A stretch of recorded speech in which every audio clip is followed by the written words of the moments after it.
இந்த வீடியோவில் வந்து பார்த்தீங்கன்னா ஸ்பெர்ம் வந்து வேகமாக வெளியில் வந்தால் நல்லதா அல்லது வந்து பார்த்தீங்கன்னா ட்ராப்பாக வந்து கீழே சொட்டி வந்தால் பெட்டராங்கிற கேள்விக்குள்ள பதில் பார்க்க போகிறோம். இல்லைங்க அந்த வேகமாக வரதுலாம் எதுவும் கிடையாதுங்க. ஸ்பீட் ஆஃப் எஜாகுலேஷன் ஒரு ஆணுக்கும் வேறையாக இருக்கும். அதுக்குள்ள மெஷர்ட் டேட்டா யாருக்குமே கிடையாது. ஸோ ஜென்ரலி அந்த எஜாகுலேஷன் ஃபோர்ஸ் இருக்கணும், பட் ரொம்ப எக்ஸ்ட்ராடினரி ஃபோர்ஸ்லாங்கிறது அவசியம் இல்லைங்க. At the same point of time அந்த எஜாகுலேஷனோட ஸ்பீட் ஆஃப் எஜாகுலேஷன் சொல்றோம் பாத்தீங்களா, அது டிபெண்ட்ஸ் ஆன் உங்களோட செக்ஷுவல் அரோசல். இப்போ உங்களோட பார்ட்னர் பார்க்கும்போது என்ன மாதிரி ஒரு மூடு வருது, என்ன மாதிரி ஒரு மூடு அவங்க உருவாக்குறாங்க, நீங்க பண்ற செக்ஷுவல் ஃபோர் பிளேல எந்த அளவுக்கு மூடு உருவாக்குதோ அந்த அளவுக்கு தான் உங்களோட செமன் வால்யூமும் வெளியில டெபாசிட் ஆகும், அந்த அளவுக்கு தான் ஸ்பீட் ஆஃப் எஜாகுலேஷன் வரும். இது வந்து ஃபர்ஸ்ட் பார்ட் ஆஃப் த கொஸ்டினுக்கு ஆன்சர். நவ தி செகண்ட் பார்ட், ட்ராப்பா சொட்டுது பாத்தீங்களா, அது வந்து பெரும் சிக்கல். அதுதான் வந்து ஆக்சுவலா ப்ராப்ளம். ஸோ இப்போ உங்களுக்கு வந்து சுத்தமாவே அந்த ஸ்பீட் இல்ல, ட்ராப்பா தான் வருது, ஊஸ் அவுட் ஆகுதுன்னா அது பெரும் சிக்கல். ஏன்னா ஒன்னு செமன் பார்ஷியலி யூரினரி பிளாடருக்குள்ள போகலாம். அப்போ உங்களுக்கு ஹிடன் டயபெட்டிஸ் இருக்கலாம், வேற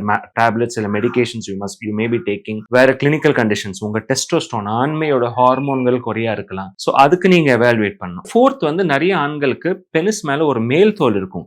அந்த மேல் தோல் மூடி இருக்கும் போது கூட செமன் வந்து அந்த ஆணுறுப்பு பகுதிக்கும் மேல் தோலுக்கு இருக்கிற அந்த டெட் ஸ்பேஸ்ல தேங்கிடும். அப்போ சொட்டு சொட்டா வரும், எஜாகுலேஷன் ஆயிடும், அங்க தேங்கிரும், அதுக்கப்புறம் சொட்டு சொட்டா வரும், அதுலயும் வந்து ப்ராப்ளம்ஸ் வரும். ஸோ இதுதான் இதோட கருத்து. Hope you like the video. Please comment and subscribe.